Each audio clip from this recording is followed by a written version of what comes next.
Don't worry about what's in this bag. Don't open it, don't look at it. Just put it away, forget about it. That's it. Oh no. Oh no. Holy sh.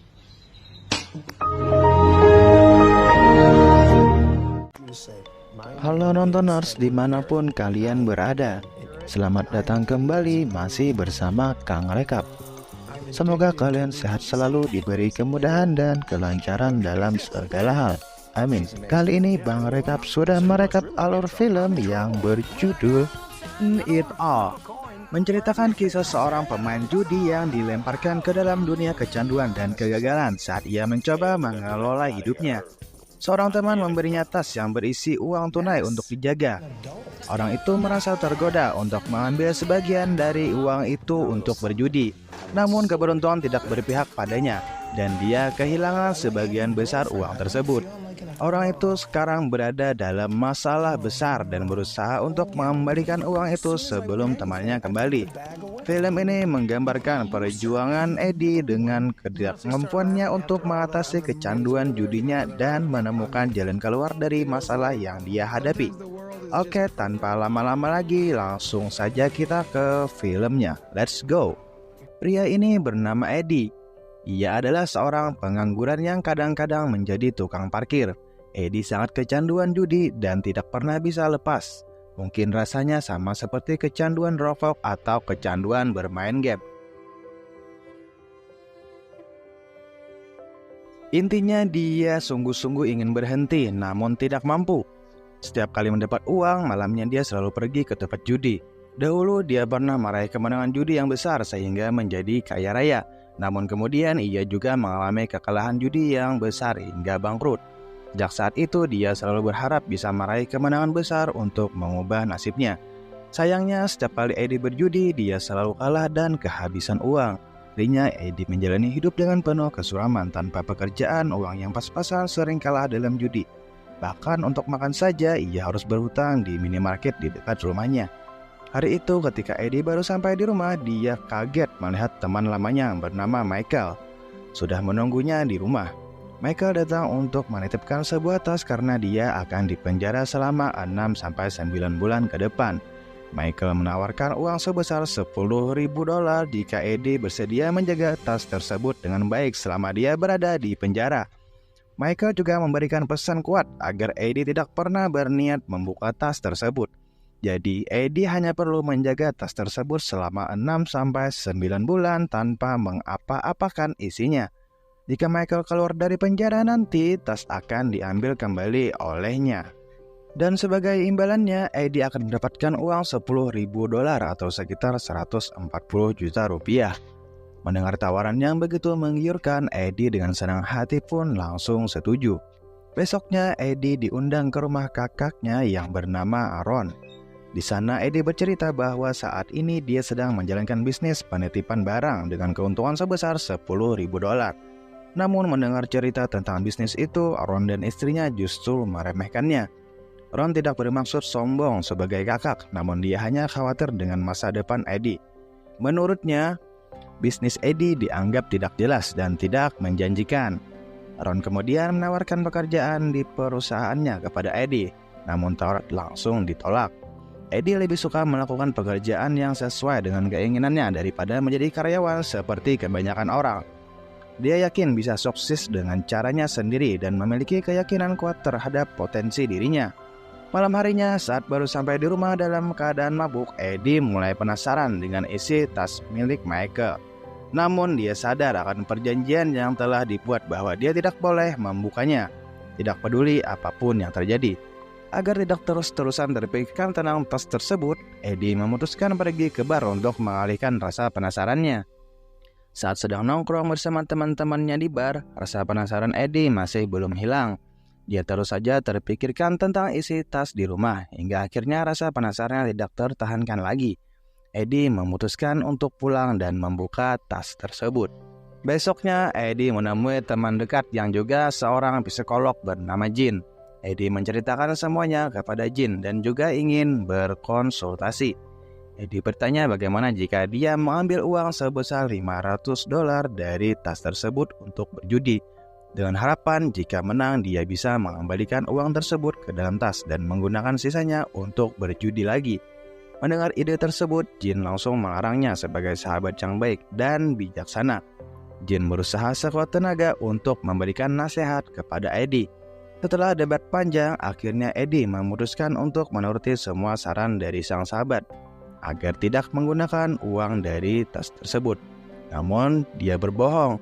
Ternyata Eddie berhasil memenangkan banyak permainan judi. Setelah mendapatkan keuntungan besar dari berjudi, Eddie merayakan keberhasilannya bersama teman-temannya di bar. Keberuntungan tidak hanya berhenti di situ, karena di sana dia bertemu dengan seorang wanita cantik bernama Eva. Melihat kecantikan Eva, Eddie merasa jatuh hati. Setelah berkenalan, mereka bersenang-senang dengan minum-minum dan bernyanyi sepanjang malam. Saat Eddie mengantar Eva pulang, Eva menceritakan tentang masa lalunya sebagai seorang janda dengan seorang anak. Eva lalu mengajak Eddie untuk bertemu lagi di restoran favoritnya suatu hari nanti. Eddie merasa sangat bahagia. Mereka kemudian saling bertukar nomor HP. Hanya dalam satu hari, kehidupan Eddie berubah 180 derajat. Kini ia merasa menjadi orang paling beruntung di dunia. Namun keesokan harinya, Eddie yang masih belum puas dengan hasil keuntungan kemarin memutuskan untuk berjudi lagi di pacuan kuda. Setelah mempelajari informasi tentang kondisi kuda para pembalap, Eddie dengan percaya diri mulai bertaruh. Eddie kalah lagi. Dia mengalami kerugian yang sangat besar. Di tengah frustasinya, tiba-tiba Eddie teringat janjinya untuk bertemu dengan Eva. Ia pun bergegas pergi ke tempat pertemuan tanpa sempat tidur. Setelah sarapan bersama, mereka ngobrol dan Eddie mengantar Eva ke tempat kerjanya. Setelah itu, Eddie pergi menemui Jin untuk menceritakan masalah kerugiannya. Mendengar cerita tersebut bukannya membantu untuk menenangkan Eddie, Jin malah ketawa ngakak. Jin tidak menyangka bahwa semua ini adalah kejadian nyata. Baru kemarin Jin melarang Eddie menggunakan uang dari tas tersebut. Sekarang Eddie justru bangkrut habis-habisan. Dengan perasaan penuh penyesalan, Eddie memohon kepada Jin untuk membantunya menyelesaikan masalah ini. Setelah puas tertawa pada Eddie, Jin lalu berkata bahwa dia mau membantu asalkan Eddie berjanji untuk tidak pernah berjudi lagi. Sebagai sahabat sekaligus psikolog, Jin pun membimbing Eddie untuk mulai bekerja mengumpulkan uang dengan cara halal agar bisa membuka lembaran hidup yang baru, menjadi pria yang lebih baik dan juga agar bisa mengembalikan uang yang telah diambil sebelum Michael keluar dari penjara. Beberapa waktu kemudian, Eddie datang menemui Ron di kantornya. Eddie bercerita pada sang kakak bahwa saat ini dia sangat membutuhkan pekerjaan untuk mengembalikan uang sebanyak $21.000 yang telah diambil dari temannya. Mendengar itu, Ron kaget, namun dia juga senang. Ron seperti tidak percaya bahwa adiknya sekarang mulai mau bekerja secara normal. Selama ini sang kakak selalu khawatir dengan masa depan Eddie dan sudah beberapa kali menawarkan pekerjaan, namun selalu ditolak. Baru kali ini ia terharu melihat adiknya berubah. Ron lalu membuat kesepakatan bahwa Eddie berhasil membuktikan bahwa dia bisa bekerja sungguh-sungguh selama 6 bulan ke depan, maka Ron akan memberinya pinjaman sebanyak $21.000 sebagai bantuan dari kakak untuk membayar hutang adiknya. Betapa lega hati Eddie, baiknya untuk memulai hidup baru ternyata mendapatkan kemudahan. Esok harinya, untuk pertama kalinya dalam sejarah hidupnya, Eddie pun mulai bekerja. Hari demi hari, Eddie menjalankan pekerjaannya dengan sebaik mungkin. Hubungan antara Eddie dan Eva juga semakin lancar. Bahkan dibandingkan dengan masa lalu ketika sering bolos kelas, kini Eddie menjadi rajin mengikuti program kelas bimbingan psikologis yang disediakan oleh Jin. Sekarang dia menikmati hidup baru dari uang hasil kerjanya. Eddie dengan tekun menyisihkan sebagian uang tersebut untuk membayar hutangnya. Dia juga tidak lupa membayar hutang-hutangnya pada pemilik minimarket. Pada malam hari, Eddie mengajak Eva kencan di tempat itu. Eddie jujur menceritakan semua masa lalunya sebagai seorang penjudi dan bagaimana menjalankan hidupnya berubah. Mereka kemudian menghabiskan waktu dengan menikmati malam bersama. Keesokan harinya, setelah bermain bowling bersama kakaknya, Ron, ia mengungkapkan betapa bangganya melihat perubahan adiknya. Kini kinerja Eddie sangat baik. dia datang tepat waktu dan sudah tidak pernah kembali ke dunia perjudian seperti dulu lagi. Ron menjadi penasaran siapa wanita yang telah membuat adiknya berubah. Ia pun meminta Eddie untuk memperkenalkan Eva padanya. Beberapa hari kemudian, Eddie datang bersama Eva ke rumah Ron. Di sana mereka saling mengenal satu sama lain. Saat hendak pulang, Eva menyampaikan bahwa rumahnya saat ini sedang sepi karena ibu dan anaknya sedang keluar. Mendengar itu, Eddie merasa tertantang dan langsung memutuskan untuk pergi. Setelah sampai di rumah Eva, mereka berdua menghabiskan waktu bersama. Pagi harinya ketika baru bangun tidur, Eddie terkejut karena menerima telepon dari Michael. Michael memberitahukan bahwa ia mendapatkan remisi karena melakukan pekerjaan yang baik selama di penjara.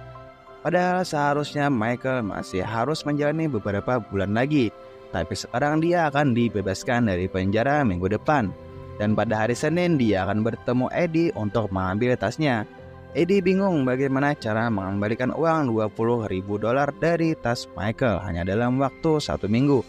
Dengan panik, dia segera pergi menemui Ron di kantornya.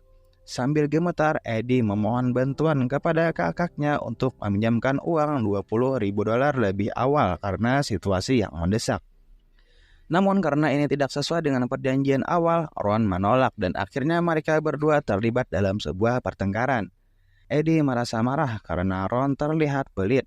Padahal adiknya sangat membutuhkan bantuan. Dengan perasaan kecewa, Eddie pergi dari sana. Di sebuah bar, Eddie meminta solusi dari teman-temannya. Namun, bukannya memberikan solusi yang baik, mereka malah memberikan saran-saran aneh. Seperti membuat surat kematian palsu atau bahkan menjual narkoba untuk mendapatkan keuntungan besar. Eddie merasa kesal karena dulu ketika dia menang dalam judi, dia selalu mengajak mereka untuk bersenang-senang dengan uangnya. Tetapi saat Eddie mengalami kesulitan, tidak ada dari mereka yang membantu. Eddie merasa sangat frustasi, sehingga ia pergi marah-marah ke rumah jin di tengah malam. Eddie mengatakan bahwa ia sudah berusaha untuk berubah dan melakukan semua yang diucapkan jin, tetapi mengapa Tuhan tidak membantunya? Melihat sahabatnya dalam keadaan terpuruk, jin memberikan satu solusi terakhir yang cukup gila. Jika berhasil, Eddie mendapatkan uang yang banyak untuk membayar hutangnya. Namun, jika gagal, Eddie harus pergi dan menghilang ke luar kota selama-lamanya. Solusi itu adalah jin menyarankan Eddie menggunakan semua sisa uang dari dalam tas Michael untuk berjudi lagi. Dan ini akan menjadi pertaruhan terakhir. Jin memberitahu alamat tempat kasino orang kaya yang biasa ia kunjungi untuk berjudi. Pada hari di sebuah kafe ketika sedang sarapan bersama Eva, pikiran Eddie terasa kosong. Eva tidak mengetahui bahwa Eddie sedang menghadapi masalah. Dan dia mengatakan bahwa ibunya ingin mengundang Eddie datang untuk makan malam bersama di rumah. Karena pikirannya kosong, Eddie hanya mengiyakan tanpa banyak berpikir sambil berjanji akan datang tepat waktu. Sore harinya, Eddie meminta salah satu temannya untuk menemaninya pergi ke tempat perjudian yang jin beritahu. Dengan membawa seluruh uang yang ada di tas, mereka berdua membuat rencana agar bisa terlihat seperti orang kaya, agar bisa mendapatkan izin untuk masuk ke dalam kasino tersebut. Mereka akan berpura-pura menjadi bos dan bodyguard. Saat tiba di tempat perjudian tersebut, Eddie melihat para orang kaya sedang bermain permainan kartu dengan taruhan uang ribuan dolar. Jauh berbeda dari kasino tempat Eddie biasa mengunjungi setiap malam. Setelah menukar uang menjadi koin permainan, mereka pun memulai perjudian. Eddie mengalami kekalahan yang telak, pikirannya semakin kacau. Waktunya tinggal sebentar lagi untuk kabur jauh meninggalkan kota ini. Di tengah keputusasaan, tiba-tiba Eva menelpon Eddie. Telepon itu mengingatkan Eddie untuk tidak datang terlambat untuk makan malam bersama. Mendengar perkataan anak kecil itu, semangat Eddie tiba-tiba muncul kembali. Kini tak ada lagi jalan mundur. Waktu tidak bisa diulang dan penyesalan tidak akan berguna. Eddie memilih nekat menggunakan seluruh uang yang tersisa di dalam tas untuk berjudi. Akhirnya, Eddie berhasil memenangkan permainan dengan jumlah yang sangat besar. Dalam sekejap, Eddie bisa mengubah keadaan. Kini dia memiliki uang berlimpah untuk membayar hutangnya. Namun, dia menyadari bahwa judi tetaplah lingkaran setan. Eddie merasa bahwa keberuntungan sedang berpihak padanya. Meskipun teman-temannya sudah berulang kali menasihatinya untuk berhenti, Eddie masih penasaran apakah dia masih bisa menang lagi. Jika menang lagi, maka bukan hanya hutangnya yang akan bisa dibayar, tapi dia juga bisa mendapatkan lebih banyak uang. Namun karena kegembiraannya, jantung Eddie berdetak dengan cepat dan dia tiba-tiba mengalami serangan jantung. Serangan jantung membuat Eddie terpaksa menghentikan permainan dan pergi ke rumah sakit dengan membawa seluruh uang hasil kemenangan judi itu. Di rumah sakit, ketika sadar, sang kakak Ron sudah ada di sana menjaganya selama dia pingsan. Eddie meminta maaf karena telah bersikap kurang ajar kepada Ron dengan menyebutnya pelit. Eddie juga mengungkapkan bahwa sekarang dia benar-benar telah berubah. Jika masih diberi kesempatan, dia berjanji akan kembali bekerja sebagai tukang kebun di perusahaan Ron dan bekerja lebih giat dari sebelumnya. Ron dengan senang hati mengatakan bahwa perusahaannya selalu terbuka untuk Eddie. Apapun kesalahan di masa lalu, Eddie tetaplah adik yang sangat ia sayangi. Setelah itu, Eddie pergi ke rumah Eva sesuai dengan janjinya. Dia menemui Eva dengan perasaan lega. Kini, Eddie telah terbebas dari semua hutang dan benar-benar berhenti dari dunia perjudian. Dan film pun selesai. Oke sahabat, terima kasih telah menonton film ini sampai selesai. Semoga kalian bisa terhibur. Jangan lupa untuk subscribe dan pantau terus channel Reka Film, karena di sini akan banyak ulasan dan rangkuman lengkap tentang berbagai film menarik dari berbagai genre dan negara. Jika kalian berkenan, like, komen, dan share video ini. Ya, Kang Reka undur diri dan see you.